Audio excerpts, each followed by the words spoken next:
Hola, bonjour, and hello, and welcome to our encouragement series. I'm super excited tonight. Our encouragement series number 167. Before we begin, I apologize. Our bishop, our overseer for Precious Seas 3 International and board member, his Gospel of Redemption Ministry. I speak on there in India from time to time. So I didn't want to try to figure out how to remove it and mess up the great things that Jason is going to share with us. So it's okay. I'm going to promote my bishop, amen, as well. And that would be Bishop Daniel Deepak Pagray. So that's his ministry. And I speak in India from time to time for 15 minutes. But right now, let us open with a prayer. This is number 167. And we have a great lineup for you today. Q&A. I love the diversity of this encouragement series where people come on. This is to inform you so you can get involved. If you don't want to get involved, at least you can listen and be enlightened and know what's going on in your community, in the world. Okay? All right. We thank you for this episode. We just thank you. We have gratitude on today. We thank you for continue to covering us as we continue to glorify you and magnify you. We seal this prayer under the precious name of Yeshua, Jesus the Christ. What is our scripture base for today? We have a man on today. So it will be 1 Corinthians 16 and verse 13. Be on your guard, stand firm in the faith, be courageous, be strong. Okay, what time is it? It's tea, lemon, and lime time. I'm going to go first, Jason. My cup for today, I love this. It's a stack of books. Minister Bernadette blessed me and bought me these books because I'm always reading. We teach classes and stuff. So, and I'm always in school. Anyway, that's another story for another day. So look at this. Nice, But nice. yeah, so she gave me this. Like and subscribe, comment, like and subscribe. Jason, what do you have for us today? What did you bring today? Um, well, I gotta find one of my cups, but All right, go ahead, fine. We're gonna wait on you, Jason. Take a minute to find one of your cups. um, I guess I'll show this. Um, for two amazing moms. My mother, of course, and Veronica Gonzalez. She's a wonderful mom as well. She's my running mate on our state slate, our common sense ticket. So shout out to my mom, shout out to my sister, uh, my niece. She's also a mom, and of course Veronica, my other half. And shout out to you as well. You're a Oh, great mom thank as well. you. Thank you, Jason. I appreciate that. We love your cup. Thank you for going there. You're a great sport. Okay, everyone. Thank you once again. This is Encouragement Series number 167. We're looking at political aspects on this evening. I am super excited to be partnering and be in agreement with Jason Murillo. And I want to say that out loud. His name is Jason Murillo. He's the New York running for the New York Senate, number 27th district. He is the nominee. And let's welcome him. He's going to show some slides and some videos, and then we'll have a Q&A, which is questions and answers after. Thank you for being a part. You have the floor, Jason. Oh, Thank you. thank you, Denise, for everything that you do for New York City, for everyone. You do an amazing job, and congratulations to you as well for being on the ballot again. To bring common sense, community first leaders to represent us in Albany, which is definitely needed with everything going on in the city. It's chaotic. It's chaos. It's dysfunction, disorder from City Hall to Albany. So that's why we need real fighters, boots on the ground like yourself, like Gonzalo Durant, everyone in the Bronx Conservative Party, everyone representing the New York State Conservative Party, as well as um, the, the New York Republican Party as well, and definitely the Manhattan Republican Party is definitely represented with true fighters such as Alina Basel. um, Caroline Schrinkel, myself, Veronica Gonzalez, and Helen Q as well. We can't forget about her as well, among many others that are stepping up and fighting um, for the heart and soul of New York. You know, so I'm Jason Murillo, the Honorable Jason Murillo. For those that don't know, I am the district representative for the New York State Republican Party. I represent 70 District 74, and I'm also proud to announce that I'm the official nominee, candidate, and nominee for New York State Senate, District 27, where I'm from, in the East Village, Alphabet City, Lower East Side, Lower Manhattan. And I'm very humbled and proud to be the nominee and the person running to represent our great communities, Hispanic communities, Black communities, Asian communities, um, such rich culture here, Jewish, Ukrainian, so many ethnicities. And it's truly a honor of mine to represent us and to be your next state senator here um, in the 27th District of Manhattan and New York State. And as Denise just showed my flyer, to get involved, to join our movement, to take back New York, to make New York state great again. Just go to my website, jasonforny.com, Jason, FORNY.com, to get involved, to volunteer, to support our movement, and to donate, because we are running against the political establishment, the political machine, as you know. We both ran for public office previously, and we know the odds are stacked against us, and they're going to throw everything at us to make sure that we don't win. So that's why we got organized the past several years, a coalition throughout New York City, and it was a collective effort of conservatives and Republicans and fed up Democrats and independents, and a campaign that just started early a couple years ago when I announced I was running for city council with just me and Veronica. It was just me and her and a few family members and friends. And a couple years later, the end result, we had 9,000 people go to the ballot box, the polling sites, and put a check next to my name. And that is a true testament of the will of the people, regardless of the end result last November. We showed up and stepped up as a community, as fellow New Yorkers, and 9,000 people stood up and showed out for me because they want change. And now we are taking that all the way to Albany. We're taking this fight statewide that started locally here the past couple of years, and we're taking it all the way to Albany November 3rd, 2026, to victory, to bring common sense, real leadership back to Albany that is definitely needed, and the whole city council accountable, especially the mayor. And speaking of the mayor, Madani, recently I was invited to attend a last minute committee meeting that was held in the East Village regarding the mayor's plans. He calls this a quote unquote emergency that we have to relocate the men's homeless shelter at Bellevue, and they chose two locations here in the East Village. So the community was not informed. We were not notified beforehand, give us ample time to review everything and have our voices heard. So over the weekend, last minute, I received a notice that by email that we're going to have a community meeting this past Tuesday, April 7th.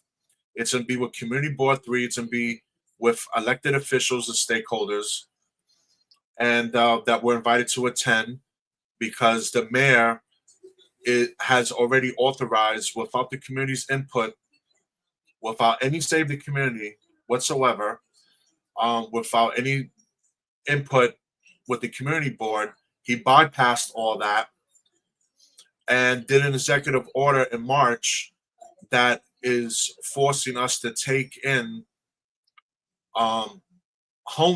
additional homeless people. We have one of the highest districts in all of New York City that has homeless shelters, supportive housing, um, facilities for people with drug addiction and mental illness. That's all well and fine.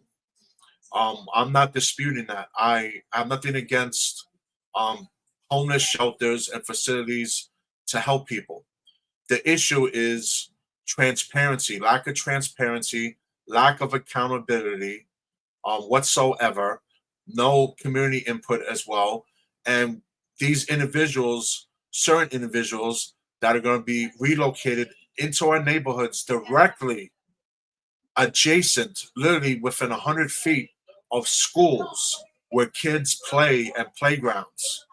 And some of these individuals are severely mentally ill and are formerly incarcerated individuals that committed serious crimes, including sexual assault, rape, assaults, and even murder. So we're having some dangerous individuals come to our community right in a dense residential area. And where's the oversight? Where is the security, the public safety?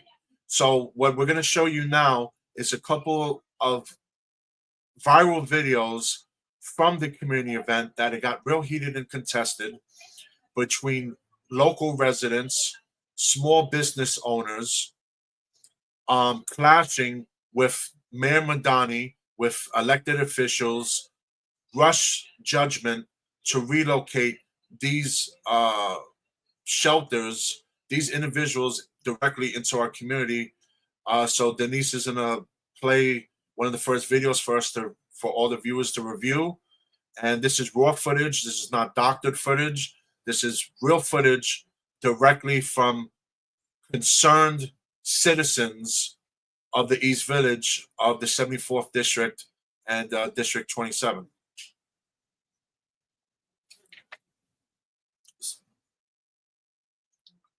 That I think we can. So I'll let my colleagues talk about That's emphatically impossible. None of y'all can stop drinking and drugging. They're riding up on the train station, stinking and funky and all 9 yards, and they're lingering all around here, creating crimes and all kinds of stuff. Put it in your neighborhood. Let's just talk about how we're going to run this facility, what the security looks like inside, because we've focused a lot on what security looks like outside of the building. Let's talk about what it looks like inside the building. Not inside, outside the community, wandering around, committing serious crimes and all that kind of stuff. This is what I'm talking about, not just inside there. Okay, I mean, we have talked. The issue here is not in our backyard issue. We have always taken millions of homeless people and helped them in various ways. Go back to the issue of the Bellevue Center. So we are being told, there's all these issues, it's deteriorated. I'm not hearing anybody say anything about why don't they renovate the center?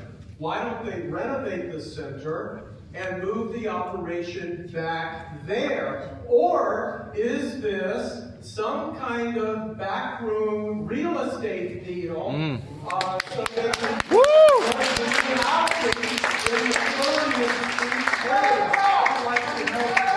Let him talk. Let him talk. Let him talk.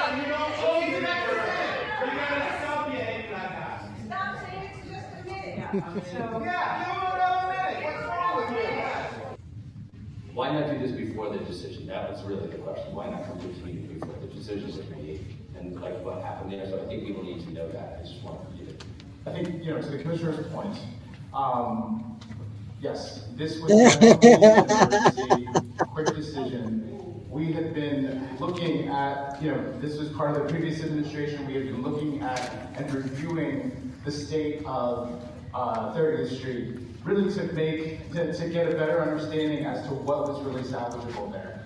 And collectively, not just with us, not just DHS, but citywide, multiple agencies made the collective decision that it just wasn't a safe place to house our assessment and our intake operation. And yes, you know, it was a challenging decision that we had to make very quickly. The issue is process, transparency, and planning. This proposal to relocate a high-volume intake center in a dense residential neighborhood is being rushed towards the May 1st deadline without clear evidence of a full site-specific impact review. Where is the environmental review? Where is the operational plan? Where is the public safety plan to ensure we're all safe? Where is the coordination with local stakeholders, the people that actually live here?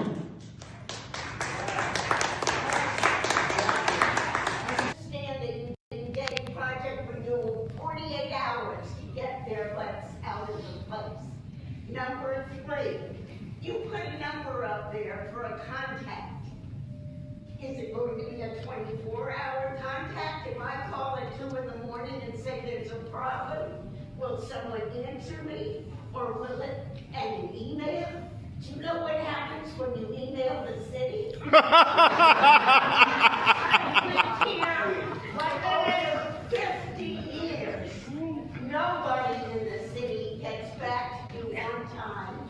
None of the other departments, they say, oh yes, we'll check it out, we'll get back to you. We fear a deluge of people who don't know us, and we think that the way, I would like to know, sir, that you will be there 8 days a week. Yeah.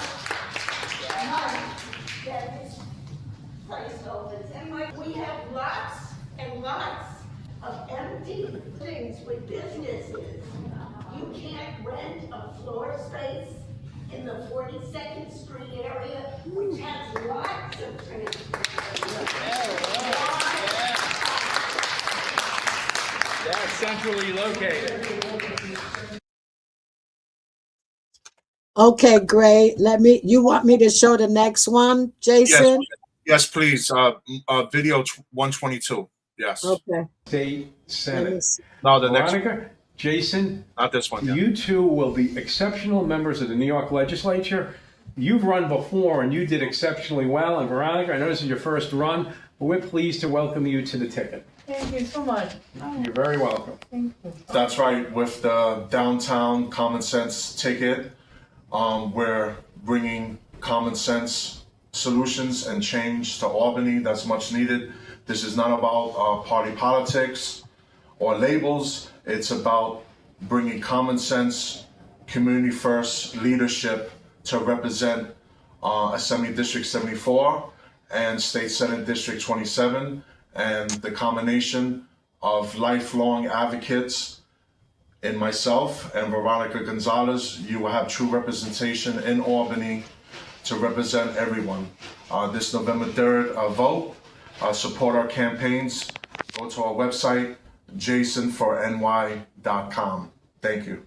Gracias para todo el que votó por nosotros, Jason y yo, por la comunidad, y que nosotros, que usted sabe que nosotros para usted y ayudar a otra persona, y muchas veces, nosotros sabe la importancia que la issues de que nosotros sabe en nosotros comunidad. So, nosotros sabe que más o menos que gente que necesita ayuda, nosotros ayuda a usted para servicio y para otra cosa también. Y gracias para usted y muchas gracias. Muchas gracias. El corazón. Sí. La familia. Sí. Okay, and the last one. There's all these issues, it's deteriorated. I'm not hearing anybody say anything about why don't they renovate the center? Why don't they renovate the center and move the operation back there? Or is this some kind of backroom real estate deal so they can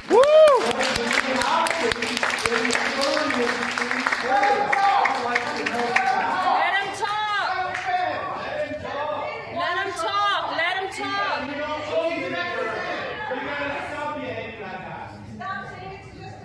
a solid facility where there is not drinking and drugging inside. Can't prevent it. We can, that I think we can. That's So emphatically I'll let my colleagues That's talk about emphatically impossible. None of y'all stop drinking and drugging. They're riding up on the train station, stinking and funky and all 9 yards, and they're lingering all around here, creating crimes and all kinds of stuff.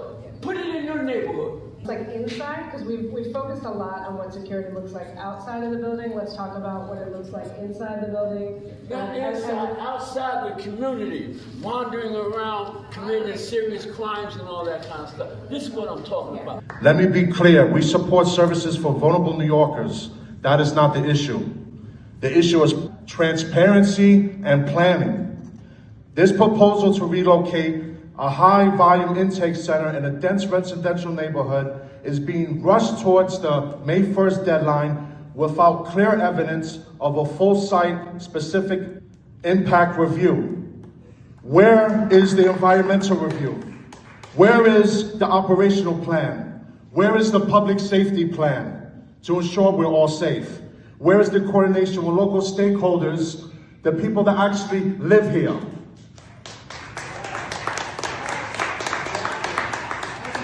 These are not unreasonable questions. These are the minimum requirements for responsible government. Okay, thank you so much. Thank you. What do you think about all that? I think wait, hold on. I'm trying to make sure it doesn't come through. I think I have 3 screens, so you're on like 4 different platforms. Okay. So, yeah, I think it's really good. I think it's necessary. I think it's time for people to wake up. I'm glad that you're aggressive as an advocate, as an activist, and you're going forward and you're making noise. And you're doing it in a mature fashion. So, yes, it's necessary. Yeah, because we need transparency and accountability. We've seen over the past several years, and recently with all the indictments, arrests, you got sitting council members being indicted, being investigated. This is all the way to Governor Hochul's office. A few aides of her were recently indicted and criminally charged over this, over hundreds of millions of dollars of taxpayer money that is going to the supposed homeless shelters to provide homeless services, but the money is not going to the people that is needed. There was an audit done recently that we pay the highest in the country per homeless person. Over $80,000 we spend per person, a homeless individual, per year. The highest in the whole country, the highest in the world. And it is disgraceful because this is not going to the people that is needed. We could spend a lot less and house these people in supportive housing, in actual apartments, which will only cost maybe a few hundred a month, or or maybe $1,000 a month, or whatever the case may be. This money is not going to the people that it is attended to. It's going in the pockets of our politicians, our elected officials. Just call it what it is. It's going to the people that run these nonprofits and these homeless shelters, these buildings, these facilities. There was a news report released recently on the New York Post. Shout out to them. Shout out to Viral News NYC, and the Associated Press and many others have come forward that this is all a scam. You got security guards in these facilities that don't do nothing. They're getting paid over $100, $200 an hour. Not even our law enforcement, our great NYPD make that an hour. Where is the accountability? In my district alone, I have investigated these so-called migrant shelters and homeless shelters, and it's overrun by criminals. We got cartels, we got sex trafficking, we got prostitution, all the way to kids. Little kids are being forced into sex trafficking, prostitution, which is rape, okay? And this is going right in the open at these facilities, such as the Redberry former Redberry Hotel, 29 East 29th Street, which of outgoing disgraceful councilwoman Carlina Rivera knew everything about and did nothing about it. Okay? Current council member Harvey Epstein knows what's going on and is doing nothing about it. Our mayor, Zohran Mamdani, is doing nothing about it and wants to have more homeless shelters here. And this is not for the benefit of homeless individuals or families. This is for the benefit and the profit of the city and other individuals. We still have homeless people in the streets every day when I leave my building in the East Village, Alphabet City. There's homeless people out here. There's kids out here, homeless. Where's this money going to? You know, so that's why I need to get elected as your state senator so we could do audits, audit the hell out of everyone, and veto the mayor and say no to the mayor and say no to the governor. Hopefully we'll have a Republican governor this November, because we need to clean up all this mess that is going on, how the city is in a deficit for $12 billion or whatever. It's because of BS like this, you know? We got teachers, we got nurses, we got homeaides, hospitality workers going on strike or was on strike. We got MTA workers that are definitely underpaid. They're getting screwed over. You know, what is going on here? You know, that is why people like yourself, like Gonzalo Duran, like Alina Basel, Veronica Gonzalez, John Ricatone, myself, and many others are stepping up, and we're sick and tired, and we're not going to take it anymore, and we're not going to take this lip service from the Democrats who have failed us. You know, we have the greatest economy in the whole world here. We have the biggest economy out of all the cities in the world here in New York City, and there's so much waste and abuse. You know, that's why I'm in this fight. I don't care if I get attacked, I get threatened. You know, people can laugh all they want, but we're going to see who has the last laugh when people go to the ballot box November 3rd and vote Republican and vote conservative and vote for common sense. You know, so I'm in this fight. I thank Thomas Kellogg for being an advocate involved in this, exposing the corruption. Jim Walden. There's so many individuals. And because of what's going on here, fellow residents, I could announce this here, I can't say too much, but fellow residents of our community, we got organized, Democrat, Republican, all in between. We got organized, and we will take legal action. We will take the city to court, Zohran Mamdani, because what he's doing is illegal. He is violating codes and laws with this illegal relocation of shelters, dumping them in our residential communities. If you want homeless shelters, you want these facilities, do not put them directly in our residential areas. Put them somewhere else.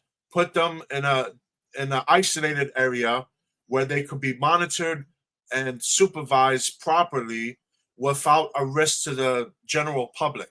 Because we have a huge problem with substance abuse and with mentally and criminally ill individuals. Every day I'm out here, I have the Citizen app, I have the police scanners, I have all that. Day and night, I get alerts going up on my phone. I got people telling me that they were mugged, they were harassed, they were threatened by these mentally and criminal individuals. They don't have no business being out here in the streets. They need to be in a facility where they could be rehabilitated and be treated, you know? And I know majority of people voted Madani, half this city and more than half the people in this district, unfortunately, voted for Madani. Well, we did not vote for this. You know, we definitely did not vote for this. And we're going to fight it through the legal system and on the ballot. You know, so that's what I got to say. I welcome your input in this, Denise, and anyone with the comments. I welcome the input as well. And to get involved, join our movement, join our fight right now for common sense. Go to my website, jasonforny.com. Jason, FORNY.com. And join the movement because we are fighting for you. It's not about Republican. It's not about Democrat. It's about all New Yorkers and bring common sense and have people with common sense lead our city and state in the right direction. Thank you. You're welcome, Jason. I love the passion that you have. I feel your passion. And you have my vote. I'm all for you. So we have a couple of Q&A questions. Yeah. Thank you everyone for listening, and I hope and pray that people don't just listen but want to get involved. You know, even in signing a petition or just listening to podcasts or episodes like this that will enlighten you and help you, so we know what's going on in our communities within the United States. These things are not only affecting New York, Jason, if you don't mind me saying, it's affecting the whole country. It's Yes. like a disease spreading. Yes. So we have to shut it down. And we use our voice, we use our bodies, we use a pen and a paper and put this right people in certain positions so that change can happen. I know that's right. Power of the pen, the power of the people. We have the power for change. All you have to do is get off your butt and go to the ballot box, go to the polling site, or request an absentee ballot. And if you're not registered to vote, please register to vote today. I don't care if you're registered Democrat, Independent, it doesn't matter. But you have the power. I knocked on hundreds of doors the past few months, thousands of doors over the past couple of years. I spoke to thousands and thousands of people. And the same thing is, I hear from everyone, you heard the same thing, I'm sure, is that they don't vote because their vote doesn't matter. And that is the furthest from the truth. Every vote matters. Every voice counts. And if you do not vote, which is your constitutional right as an American citizen, okay, whether you was born in this country or not, you have the right to vote, okay? It's constitutional right as a U.S. citizen, okay? The only way we're going to bring real change to City Hall and to Albany and to America is to vote. Okay, that is what the Democrats, the radical left, they want to brainwash people. Your vote doesn't matter. You can stay home. You don't have to worry about it. No, go out and vote. You want change? Instead of complaining about it on social media, you know, all that other crap, go out and vote.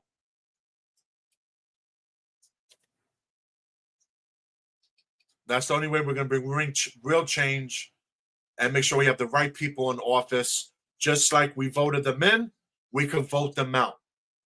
And this past Tuesday, it was primarily all Democrat residents at the community meeting. And I believe you not, I gained over 100 votes this past Tuesday.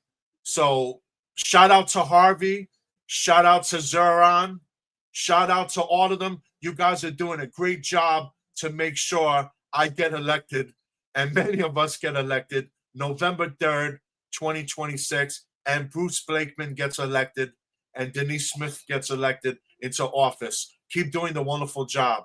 You guys are doing a great job. Thank you, Jason. We're gonna have our Q&A. I Yes. think I have about 6 or 7 Yes, go questions ahead. for you. Bring it. I'm Yeah, here as long great. as you want. Okay, great. And I'd Great, love to have Jason. you. I can't wait to have you come to our radio show very soon. It'd be awesome as well. Okay, I look forward to it. Thank you so much. Our first question today for Jason is tell us a little bit about yourself and what drives you, what pushes you towards the political arena or the political umbrella, or just how did you get involved in politics? Thank you. All right. Well, I've been involved with my community since childhood. I volunteered since I was a kid. I volunteered um, with food pantries, uh, community work. I worked with many community centers and nonprofits. And then,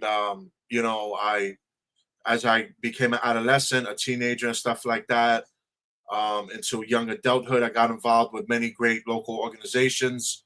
The Salvation Army, um, Goodwill, with Henry Street Settlement, Grant Street Settlement, um, you know, with my local schools that I was attending. I volunteered in the summer. I did the summer youth programs and all that, and gained, real experience, knowledge, giving back, to the community. I worked with, elected officials in the past as well, and stuff like that. I was worked for the Board of Elections for half my life, making sure that we have fair and honest elections. That's funny to say, but I did my part to make sure all polling sites, the machines were running, even when we had the paper ballots, the old mechanical machines that people had to, it was like a whole thing, like an elevator, looked like a whole contraption that people had to do to cast their vote. And, before we went digital and everything. So I made sure that we had fair, at least all polling sites, that the machines, the polling sites were open and everything, and training people, stuff like that. And throughout my decades, I worked with many organizations such as Double Dog USA, VLG Productions, J Empire Media, many others, to give back to our communities year round, whether it be back to school drives, giving out school supplies, book bags for our kids, desperately needed. Our schools are definitely, surprisingly, we have the biggest budget in the country for our, board education, but our teachers and students many of them don't have the bare necessities. So whether it was me, Gonzalo Durant, Veronica Gonzalez, or many others, we made sure we did our part to make sure the kids, not only in our communities, but around New York City, had book bags, had school supplies, had laptops, they had everything they needed. For the school year, we do cookouts in the summer. We do toy drives. We give away in the holidays, Christmas time, Hanukkah, Kwanzaa. We make sure the kids have toys. They have clothing, especially also for the parents, that they have clothing as well. We do so many wonderful things.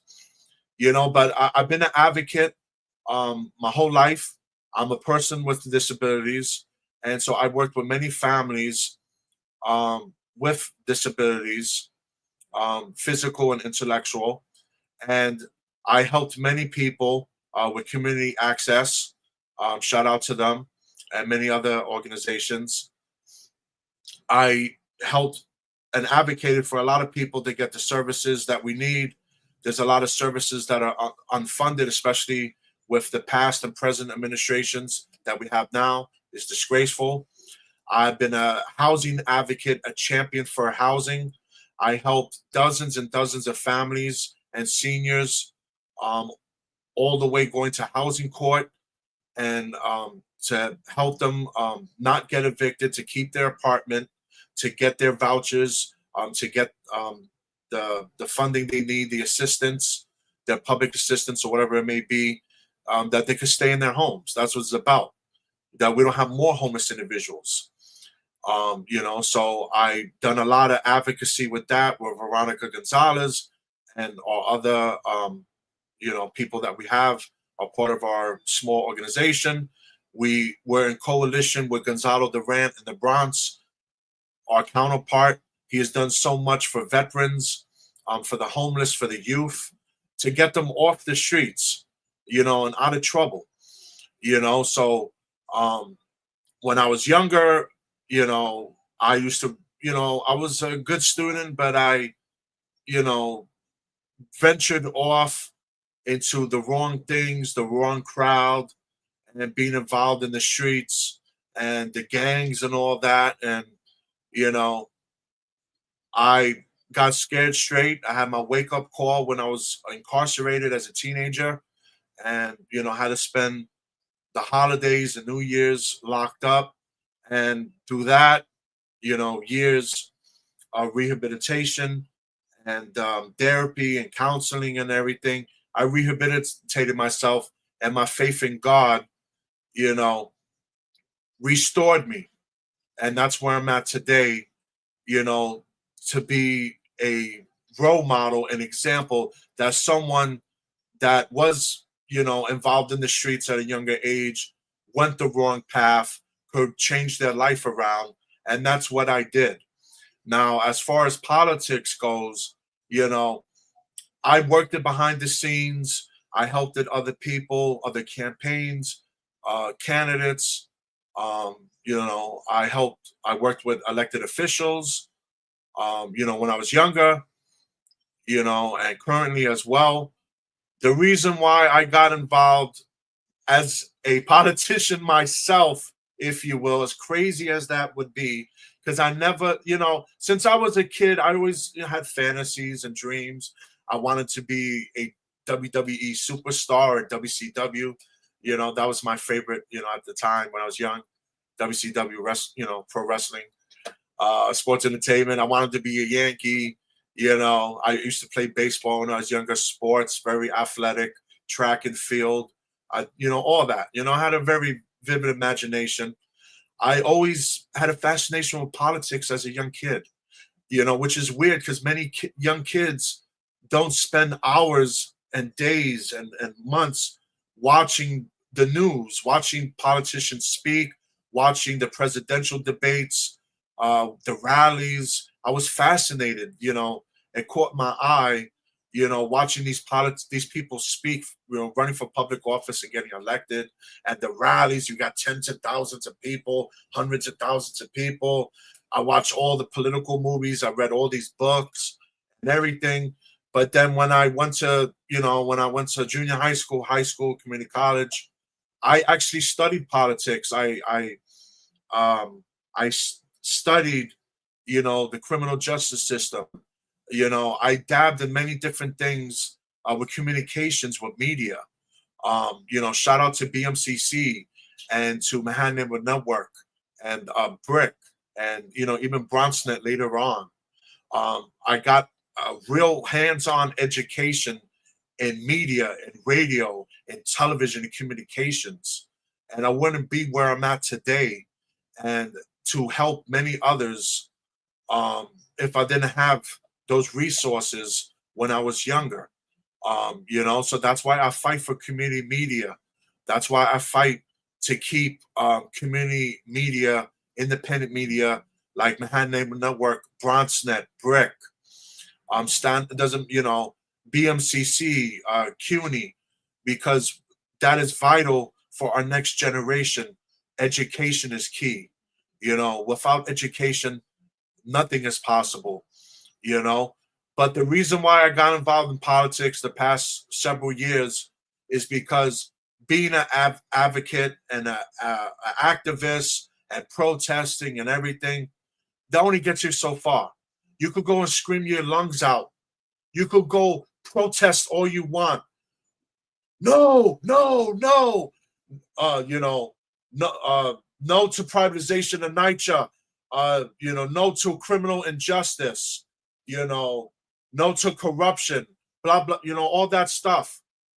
But if you want to make real change, you have to get in the political arena.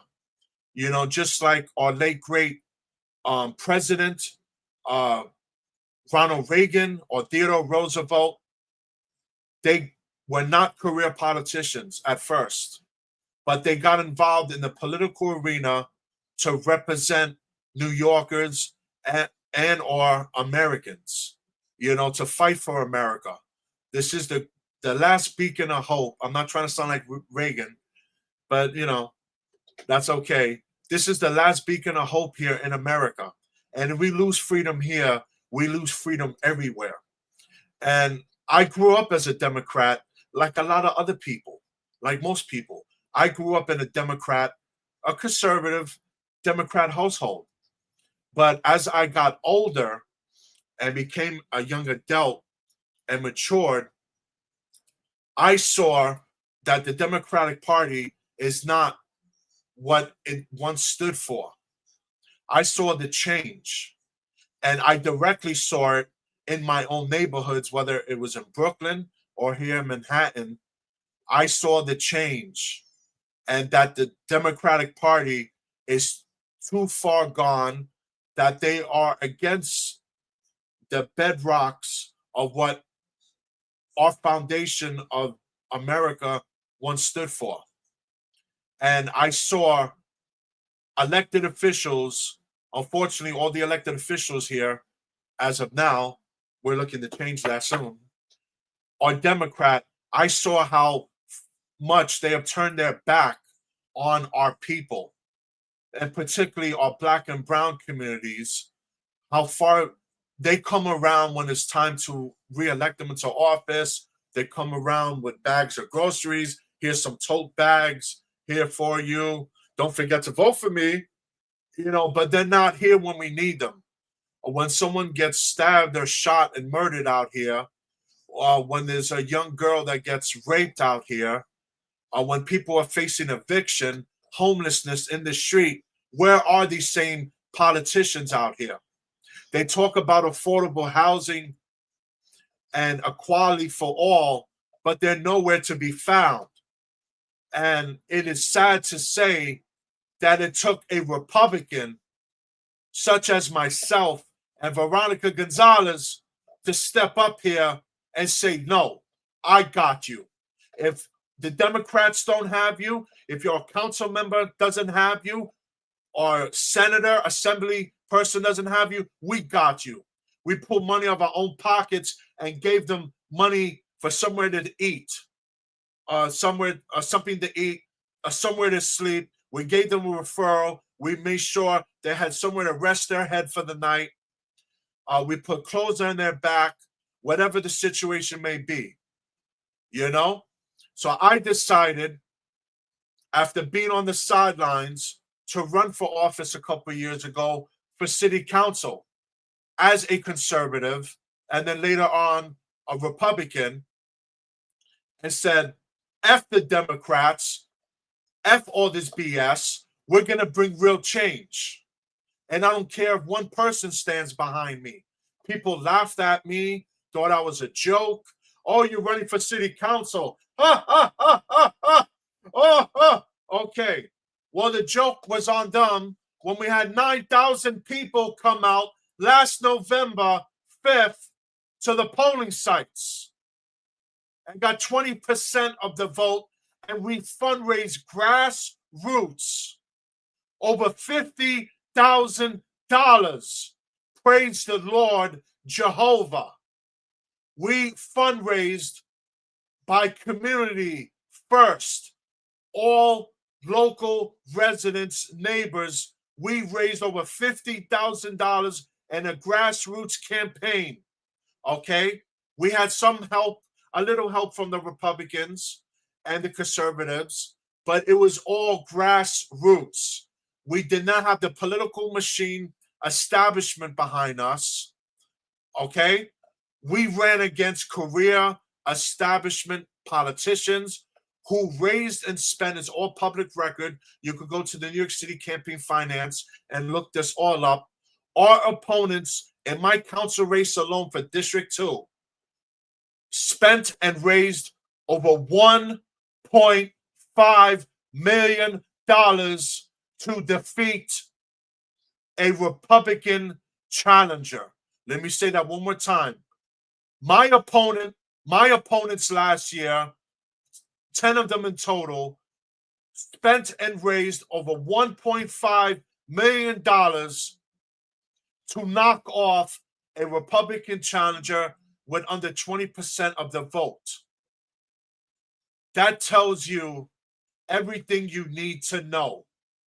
And we have the moral victory and the people's victory regardless of the outcome last November. Now we are taking this statewide. I am your official conservative and Republican nominee for state Senate. Everyone laughed that off too, until guess what? We collected hundreds and hundreds and hundreds and hundreds of signatures. And not only me, but Veronica are both on the conservative and Republican line, are going to bring this fight to the Democrat doorstep all the way to November 3rd. There you go. Okay, thank you so much. Our second question is this is really good. I apologize if that was the longest answer. If you want me to shorten them. No, it's fine. I have time. I'm glad that you're speaking, and I'm glad that people are listening. And yes, it's the only way. We have to expose this stuff. And okay, they definitely heard us. They definitely heard us after this Tuesday when the videos went viral, and over 100,000 people throughout social media and even on Pix 11 and Fox 5. They all heard our voices. Isn't that great? That is great.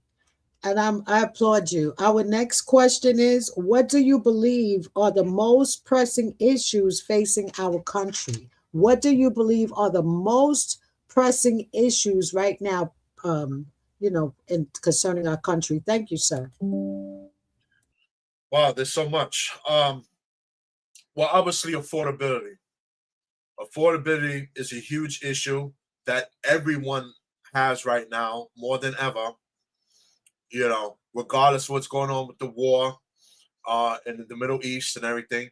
And my thoughts and prayers to all our great men and women of our military that is over there right now.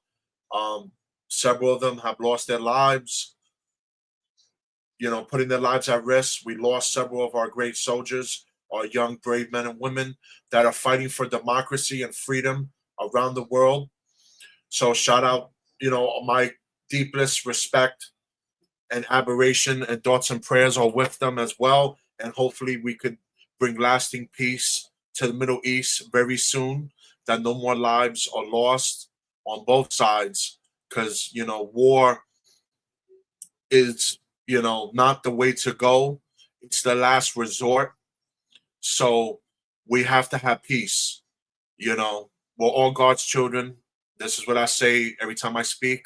We're all God's children, regardless of what religion you are, skin color, race, ethnicity. So we have to have peace and get along with one another. It's just a shame that there's individuals out there that want to use or misconstrued religion for their, violent, use it as a tactic, a fear tactic, and to threaten and suppress people. And we are trying to free Iran. We are trying to free anyone that's being oppressed, whether it's in Russia, Ukraine, North Korea. We want freedom around the world. We want a free world that everyone is free, to say what they want, like I'm on here now, freedom of speech. We want freedom to be around the world.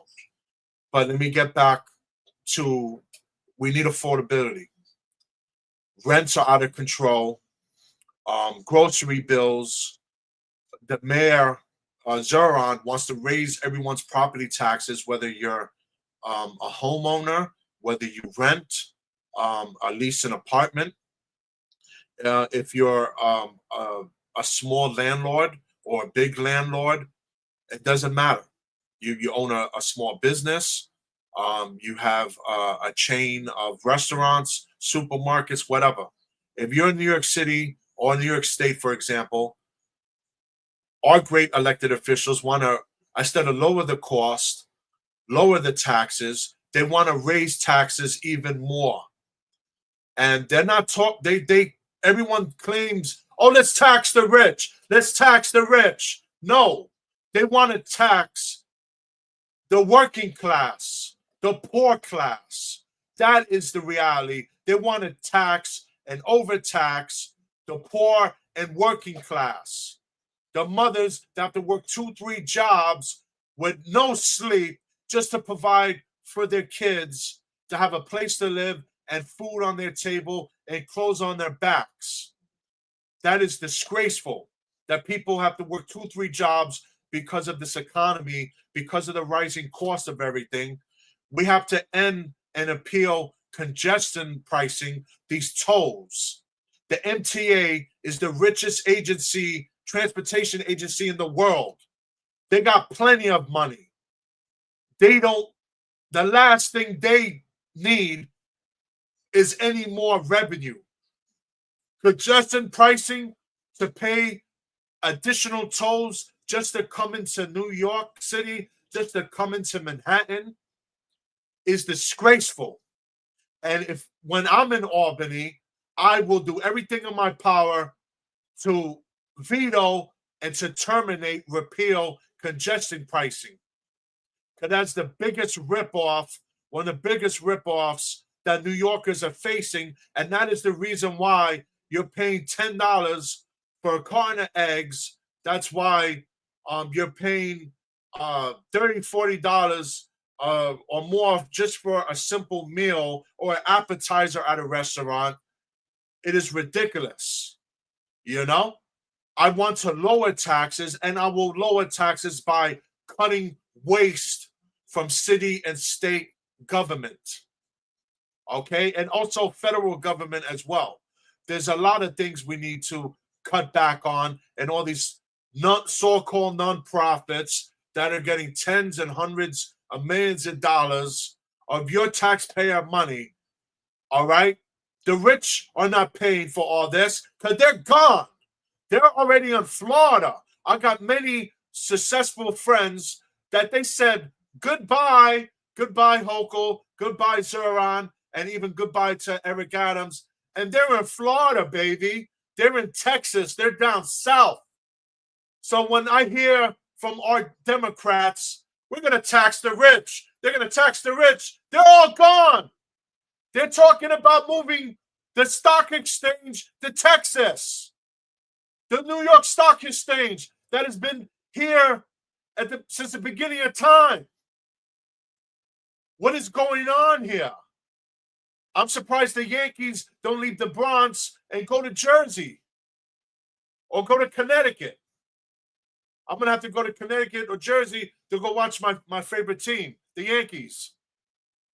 We got to end this nonsense and end this endless regulations. We need to deregulate.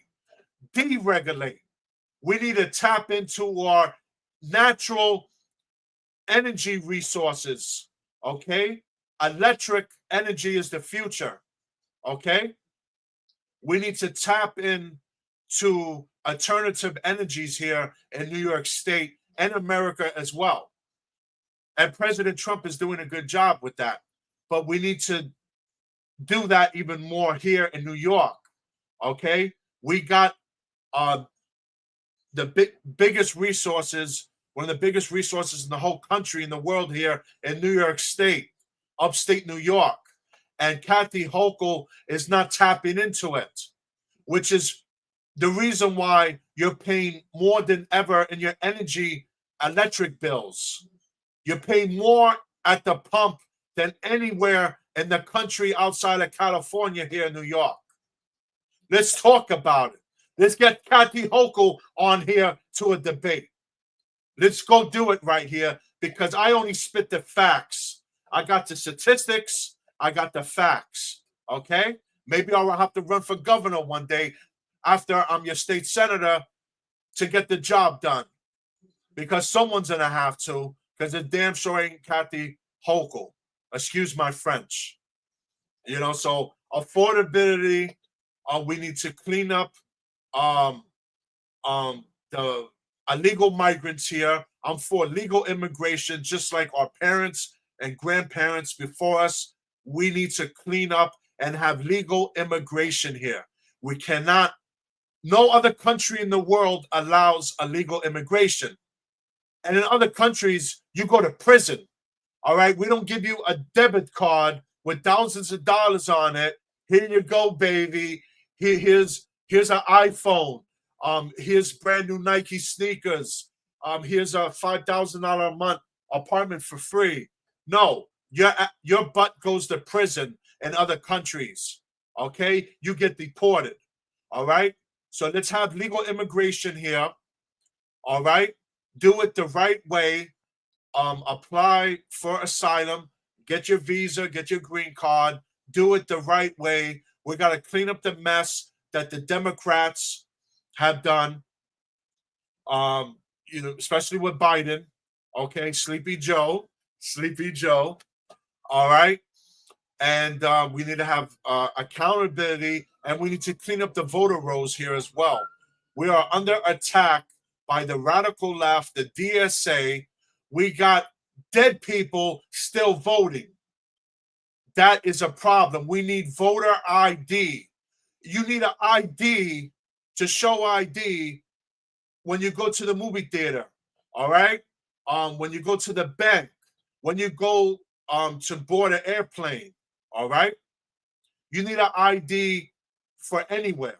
So what is the problem with voter ID? That is, I have no problem with it. When I was living in Virginia for a couple of years and made the right choice to switch back to Republican, which I did, and voted for would-be President Trump back in 2016, I had a voter ID. I took a photo, no problem. All right? So we need voter ID nationwide and in New York State. And day one, as your state senator in Albany, I will get right to work at midnight, even before I'm sworn in, and I will introduce legislation on the Senate floor in Albany for voter ID in New York State. And I will fight to the end of time until it gets done in New York State. There you go. Last question. What sets you apart? No, because you answered a lot of the so that's I good. feel like Okay. I'm in a debate here. I'm sorry. Don't be sorry. You're great. We're comfortable. We're good. I'm passionate. Yes. Okay. Our last question. Yeah. What sets you apart from other candidates that are running in your position? And I'm sorry to hear that happened to you, that they spent more money than you, because you were a threat. You were a threat, see? Yeah. And you keep being a threat. How about that? Always. All right. Okay, so please, I apologize. The question again is, what sets you apart from other candidates running in your position? Thank you so much for your time, sir. Thank you. Anytime. And I thank you for having me here as well. Well, it's simple. What sets me apart from my so-called opponents, other candidates? I'm not bought and paid for. I'm not bought and paid for and controlled by the unions, by any political PACs, by million and billion dollar real estate developers. I'm only beholden to the people of my district, my community, and New York. And quite honest with you, I'm not controlled by my parties either. And they already know that. I'm not controlled by anyone but our Creator, Jesus Christ, our Lord and Savior, and Jehovah, God. So that's as simple as that. I'm not bought and paid for. I'm not controlled by anyone. I'm not anyone's bootlicker. I'm not beholden to anyone. That's why the only donations we receive is community based. You know, if I don't accept any money from real estate developers or special interest groups. I never have, never will. It's all community based. You know, community organizations that are the real deal. I'm not beholden to anyone but our fellow constituents, whether you're Republican or Democrat. I'm tired of hearing, "Oh, you're Republican, I can't support you." No, as your district representative, I'm representing everyone, and this district is predominantly Democrat. I'm not here to pick and choose who I help and who I don't help. I help everybody, even if you don't vote for me. And I hope that a lot of people in the past decades, in the past several years, that didn't vote for me and may never vote for me. That's okay. I still represent you and I still will support you because that is what a true elected official does. They represent everyone, whether you support me or you don't. And I make this oath to everyone.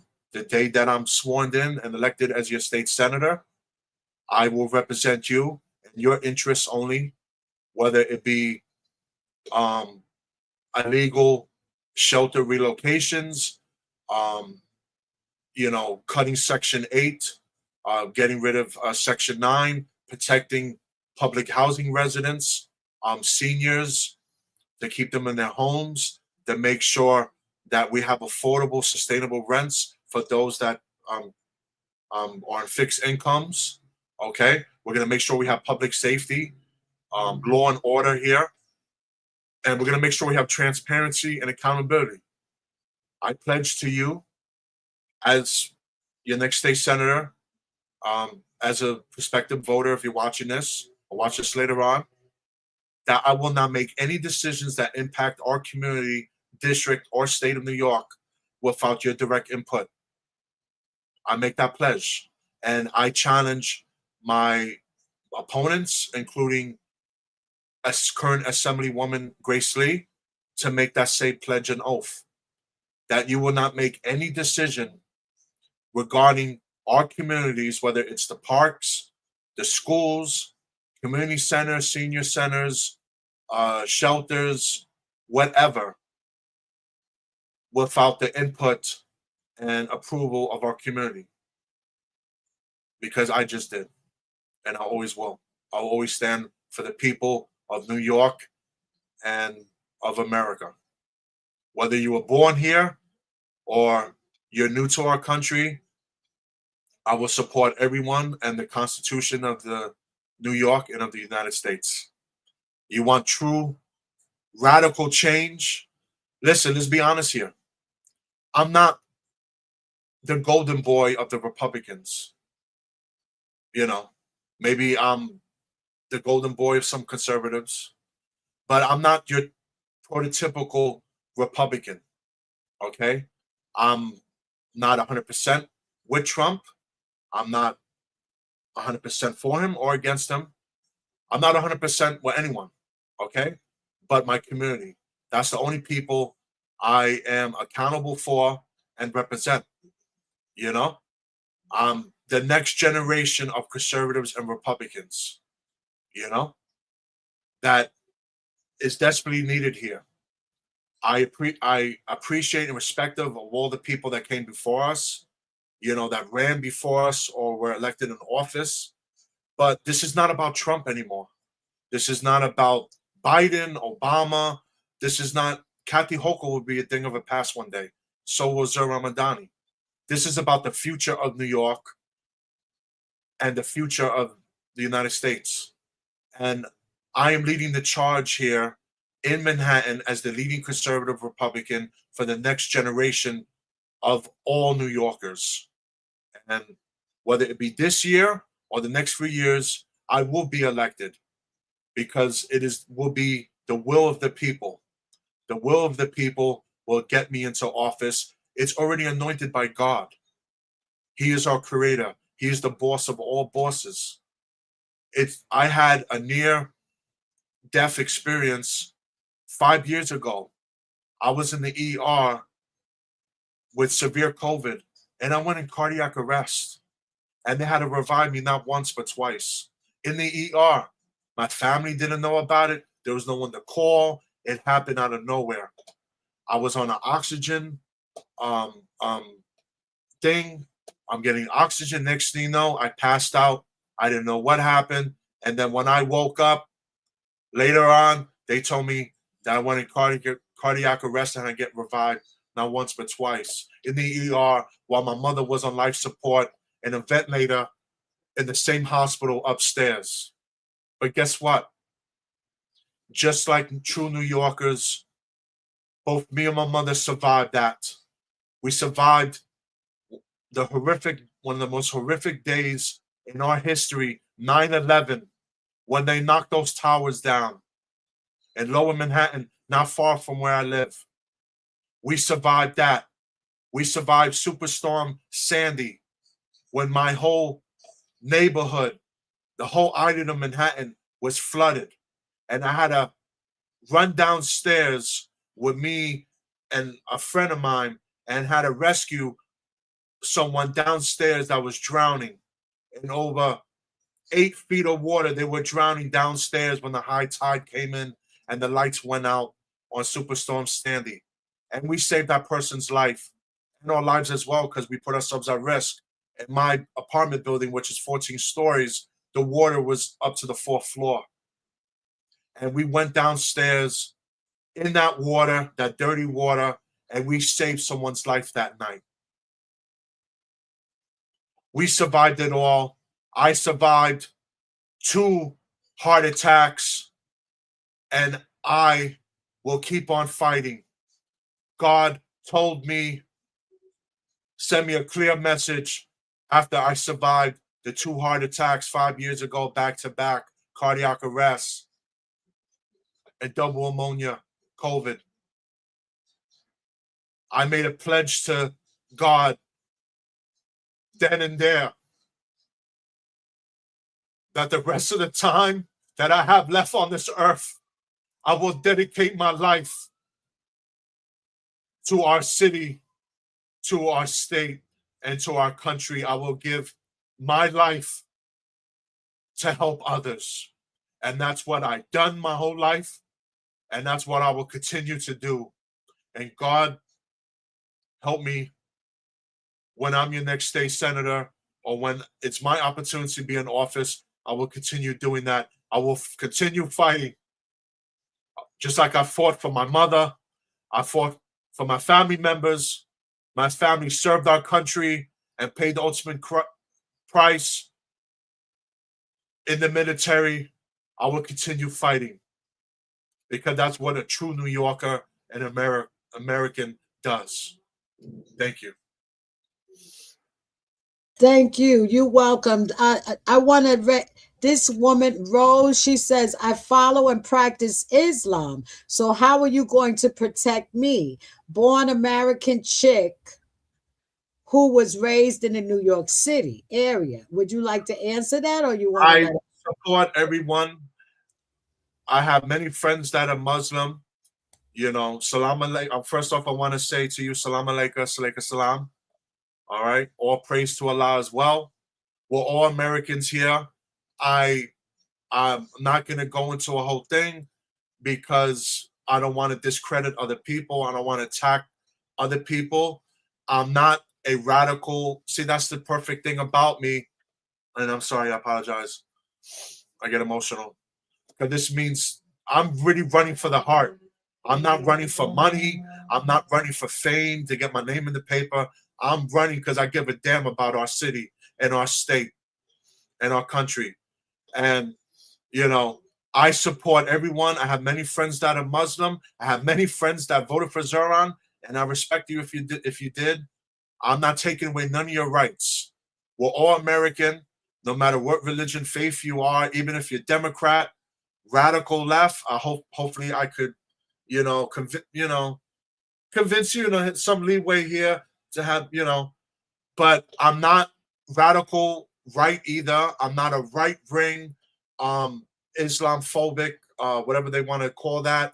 I know there's some politicians out there, elected officials, I'm not going to mention their names, that they're far right, that we're all Americans here, we're all immigrants into this country, so I respect all faiths, and as an elected official, as your appointed district representative, I'm respectful of all religions, of all people, and as your next state senator, I'm not going to take away anyone's rights, whether you're Muslim, Islamic, whether you're Christian, Jewish, atheist, it doesn't matter. I am a Christian, just to let you know. I'm a man of faith, of Jesus Christ, but I'm not going to, I'll keep it 100 here. A politician's job is not to tell you what to believe in, religion. A politician only job is to make sure that they represent the best interests of the community, to make sure our lights are on, street lights, people have a place to live,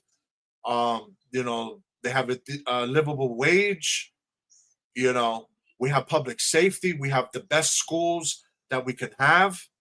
That is an elected official's job.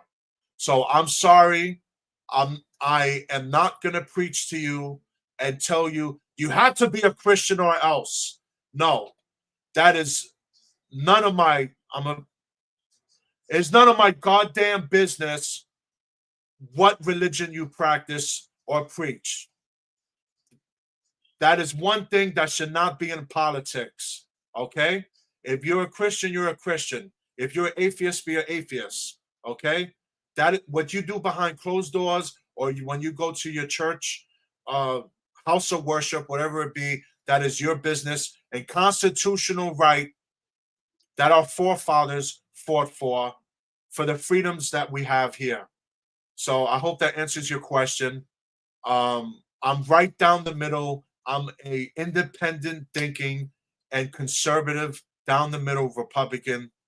I'm not here to preach religion to you. I am, when it comes to abortion, whatever, I am pro-life. I am pro-life. I want to protect the life of a child as much as possible, But at the end of the day, I'm not going to beat down your throat if you're a woman, what to do with your body. That is, I am pro-life, but at the end of the day, it's your body, it's your choice. And I know I'm going to lose votes for that. And I know I'm going to lose support from the right.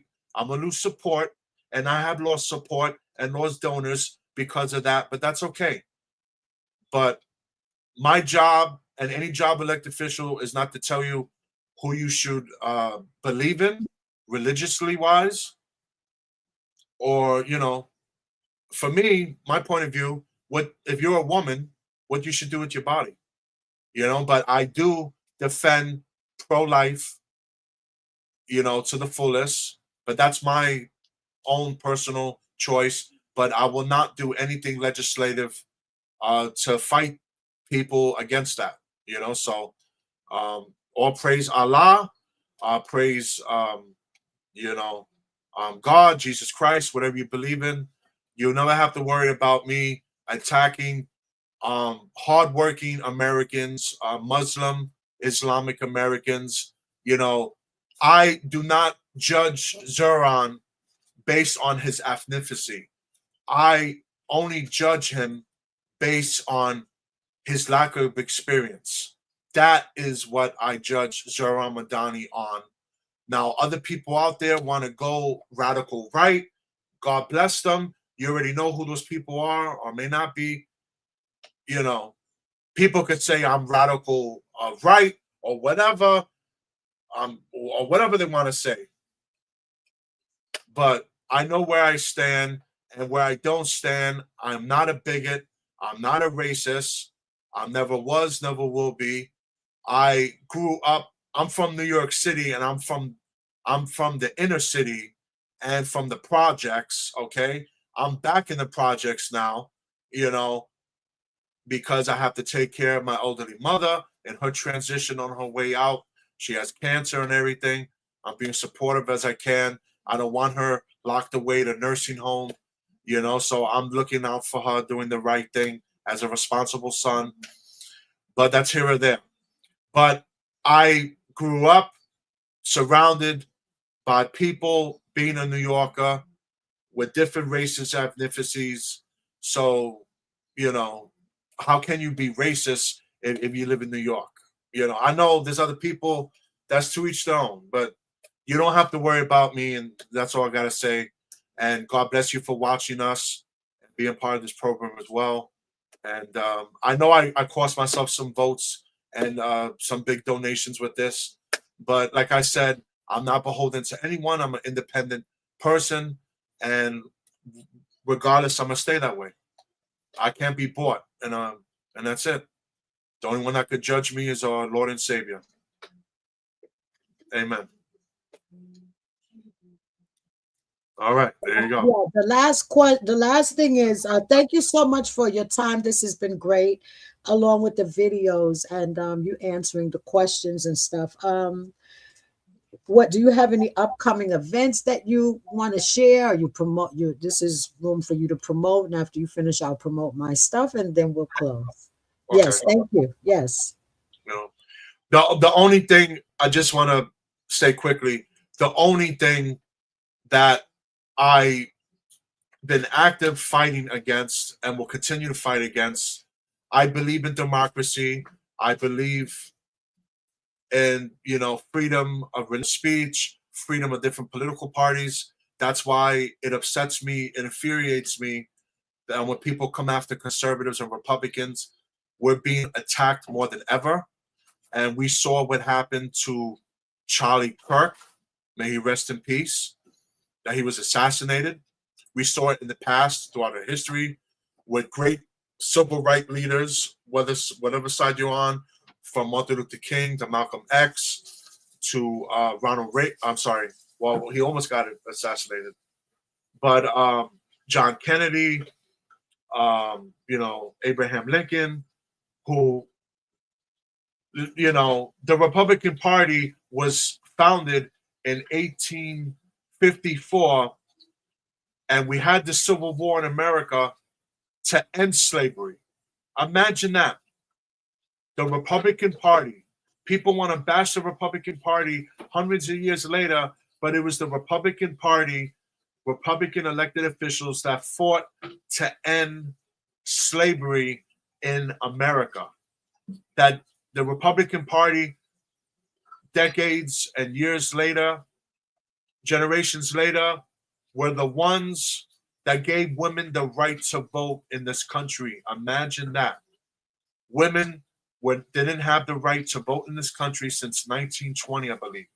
Then decades later, all minorities, African Americans, with Republican leadership had the right to vote. Not only vote, but to go to school, to end segregation. My mother, who is half Hispanic, she was in segregated schools. Imagine that.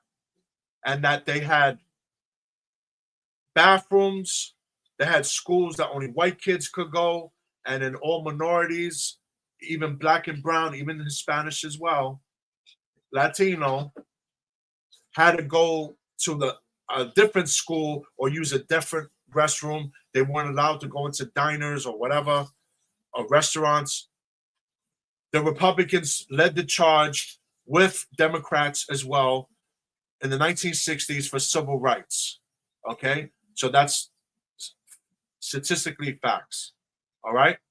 So we need to have, but at the same time, I just want to, the only thing I am against is the radical socialists, okay?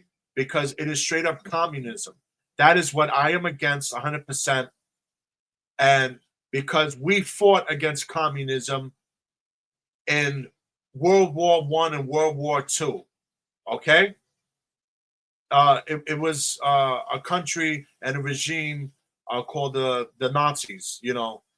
Germany, Nazi Germany. Okay, Adolf Hitler. You might have heard of him.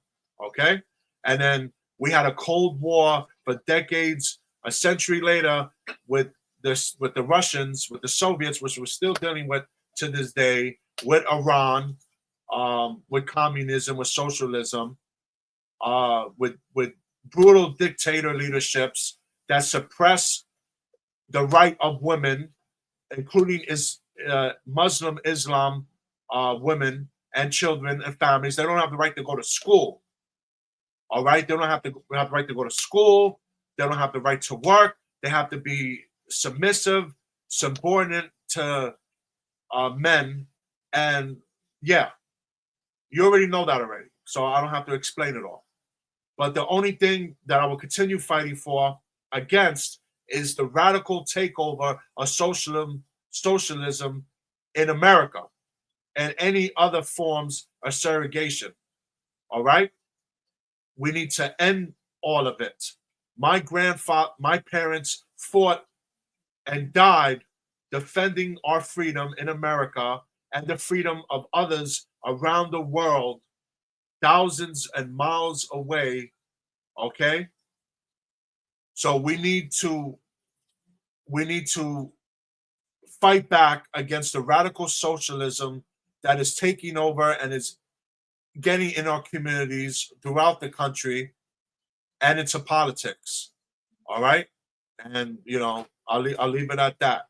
But to go on to the upcoming appearances and events, we do have some great meet and greets coming up.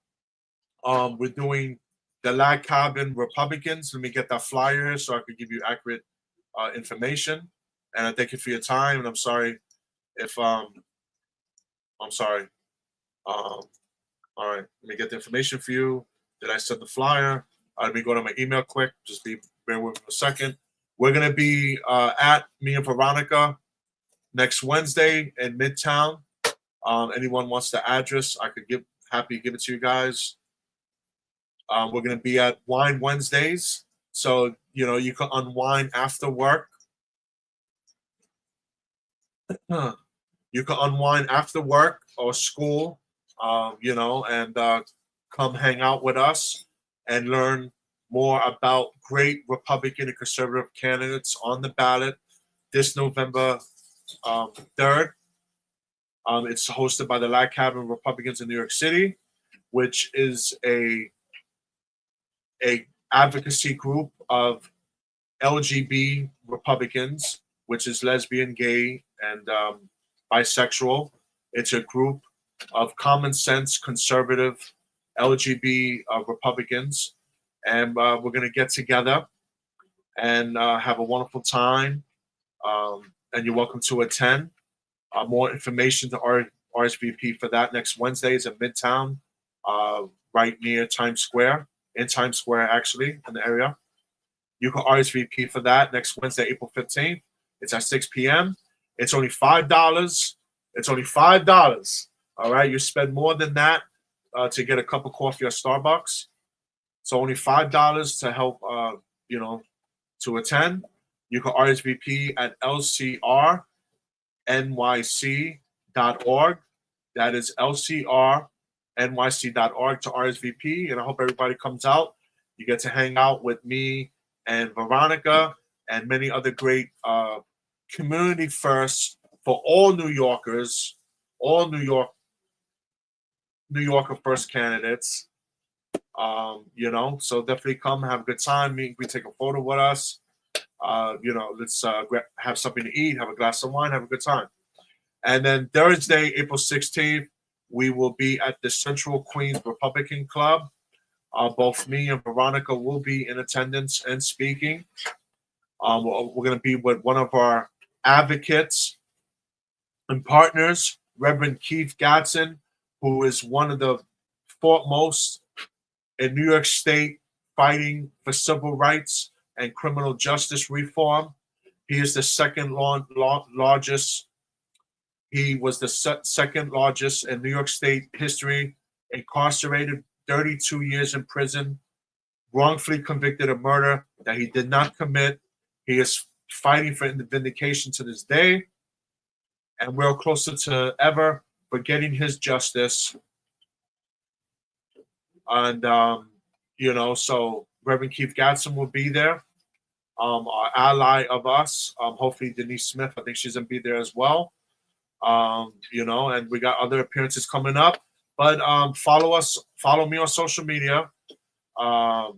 On Instagram, DJ Loudmouth Official. I'm also a DJ as well, on-air radio personality on WPAT 930 AM, which is on the radio tri-state area every week. On the AM dial 930, iHeartRadio as well, the whole thing. Jason Murillo NY on Twitter, on the Instagram, Facebook, Jason Murillo. My website, of course, jasonforny.com, jasonforny.com. Get involved, volunteer. Even if you're a Democrat, we have what's uniquely special about my campaign, and Veronica's campaign, is that we have a coalition of Republicans, conservatives, independents, and Democrats. Not many candidates, especially Republican, could say that they have a coalition. They got members on their campaign team and volunteers that are Democrats and even socialists as well, which is even more crazy. So we're converting people slowly. It's the hearts and minds. It's not about political party or ideology. It's about who is best to represent our communities and district. And that is why you need people like Denise Smith. You need people like myself and Veronica Gonzalez, because we are right down the middle for everyone. It's a coalition of common sense. Whether you're Muslim, Christian, Jewish, and we have all the above in our campaign teams, okay? Because that is what true democracy, and that is what you could expect as representation when you have me and Veronica and Denise representing you in Albany, in Assembly, and in the Senate. There you go. Just follow me on my website, jasonforny.com, and also Verog, VEROGFORNY.com to get updates on upcoming appearances. We're going to be everywhere between now and November 3rd. We're going to be in cafes, pizzerias, and if Rose, you can follow us, DM me, send me a friend request. We'd love to meet up with you and have some great food. We'll eat whatever you having. We're down for all cultures. We love some good what's that? What's the food? The you know what I'm talking about. Hold on, is this here? Yes. Halal. We love good halal food, Indian food. I can't handle too much spice, but Veronica loves all that spicy stuff. But we love it all. We love all cultures and all food. And yeah, there you go. All right, go plug some stuff, Denise. I'm right here. Go ahead. Okay. All right. Thank you so much. Thank you for being a part. We appreciate everything that you brought to the table today. What do I have coming up? Thank you so much. What do I have coming up? I have coming up, we're preparing for a 10th annual Poe Park event, which will be at Poe Park in the Grand Concourse Saturday, October the 3rd. Saturday, October the 3rd. We'll be out there between 2 p.m. and 6 p.m. So come on out.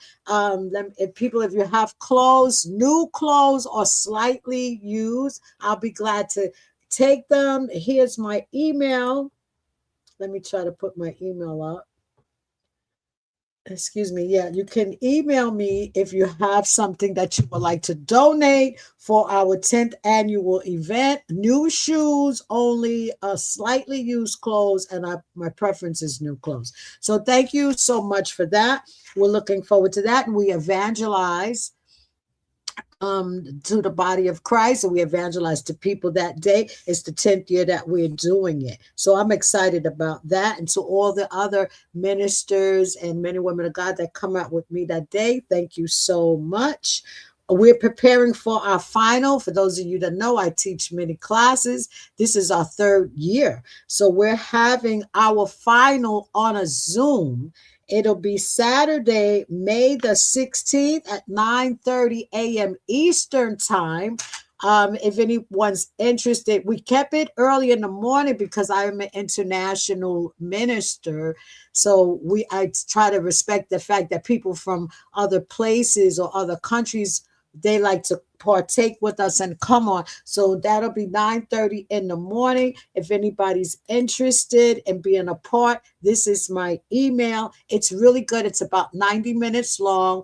The students, the leaders, the generals, they go over what they've learned during that class. We have communion, and the great generals that are a part of Precious Seasons 3 International, a few of them, well, a lot of them, they come on, they critique us, and we partake together, and it's really good. And the Holy Spirit meets us there. So email me if you're interested in that. We'll also continue to have our Preach and Teach and our series, and also have our encouragement series where people come on.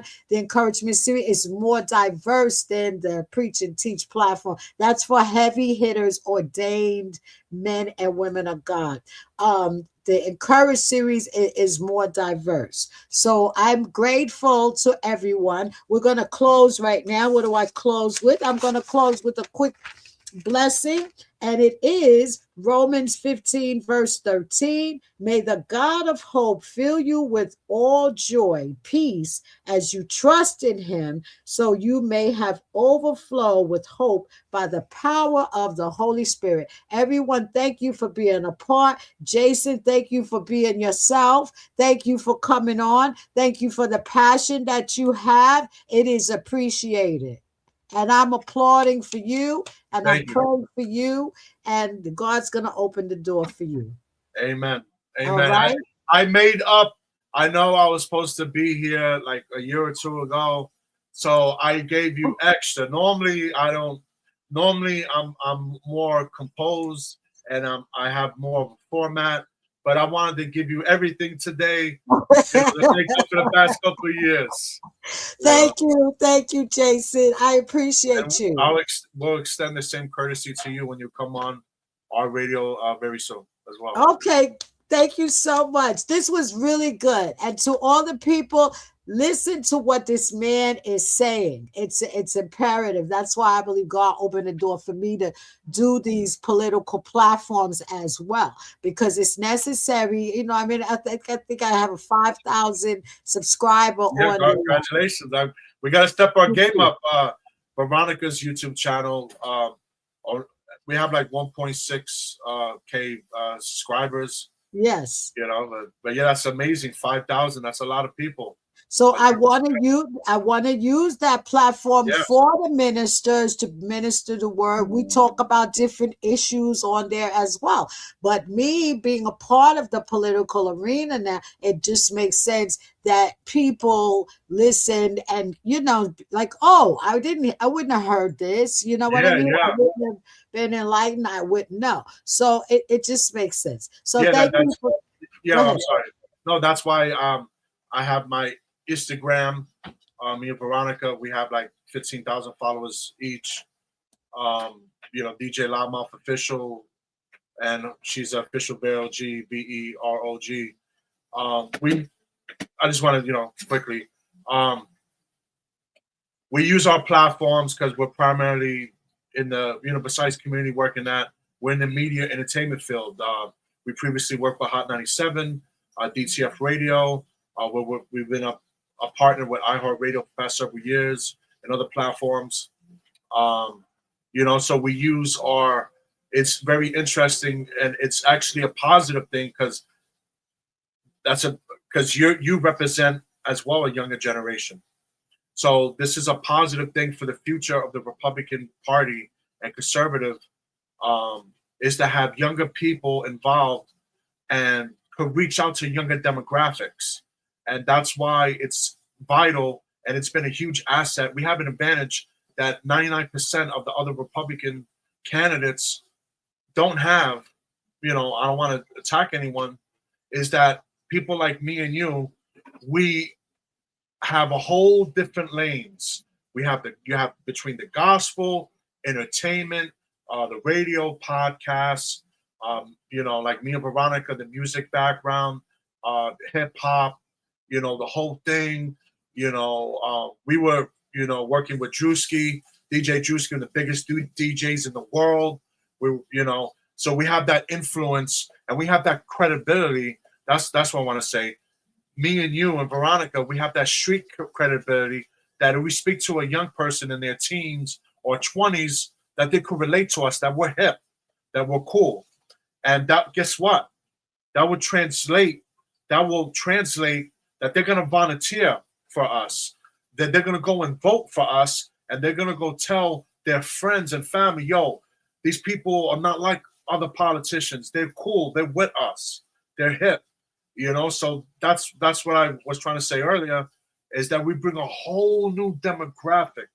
And this is, what helped Trump and other people in that level get elected eventually, is because we bring a whole different demographic. And that's exactly what the Democrats have been using. They're copying off of our playbook. So we just flipped the whole game, changed the whole game. So yeah, any opportunities we have, we're gonna invite you to come, to be involved in it. We're gonna have you on iHeartRadio. We're gonna have you on Who's Next, NYC Radio, so you can reach out to the younger generation that needs a lot of help right now because they're being led the wrong way. What's on the streets, they're getting, brainwashed what they hear on the radio, other stations or whatever, and with the subway surfing and all this stuff, which, kids are dying, it's a lot of stuff going on. So we definitely need, Apostle Denise Smith on the radio, all right, dropping the 411 and educating these kids, make sure they get out of trouble and do the right thing. And I leave it on that. Okay, thank you so much. Yeah, to my baby, those are my babies in the back. Yeah. I'm grateful to the babies in the Bronx. Shout out to my babies in the back. It is what it is. God will give you the praise and we give you the glory. So yeah, God gave me young people. I let people live with me for 12 years. I turned my house into a shelter for young people. That's another story for another day. So that's how I wind up getting connected with a lot of them.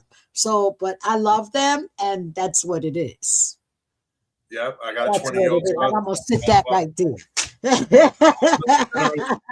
These kids don't know the struggle, and yet we had dial-up internet. Even before internet, there was no cell phones. These kids don't know what it is, But yeah, and a lot of them, unfortunately, they need guidance. They come from, really severe broken homes. But I'm gonna come on and talk about that one day soon. And they need God. They need God as well. Oh, absolutely. Absolutely. Absolutely.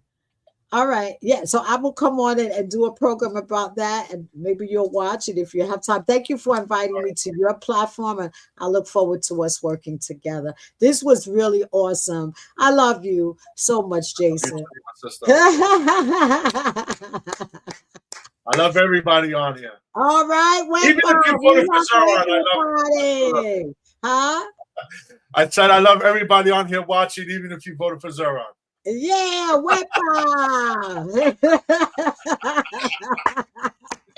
My campaign manager's gonna call me and curse me, scream at me. What are you doing? You just lost $100,000 in donations. Oh my goodness. But this is great. We're going to see it through to the end. To everyone, thank you for your time. We're closing now. Shalom, shalom. Shalom, shalom. We have 2 great episodes Saturday as well. Thank you. Have a great one. Shalom, shalom.